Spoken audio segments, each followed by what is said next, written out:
یہ کام کریں اور اکٹھے ہوں، اور اکٹھے ہونے کی جنت کے مزے تو لوٹ کے دیکھیں۔ جو اتفاق کی جنت کا مزہ ہے وہ باہر اس کا تصور بھی نہیں ہو سکتا۔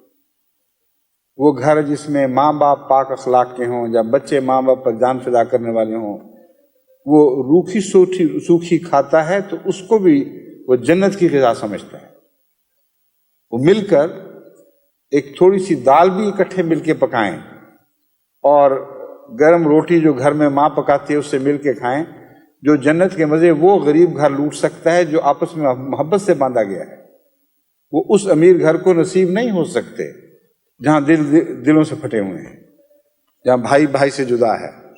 وہاں کی اچھی بھی بری لگتی ہے، وہ تسکین نہیں بچ سکتی جو اتفاق کی رحمت کے نتیجے میں ایک غریب لیکن بھائی بھائی سچے مومنوں کی طرح ایک ہوئے گھر والوں کو نصیب ہوا کرتی ہے۔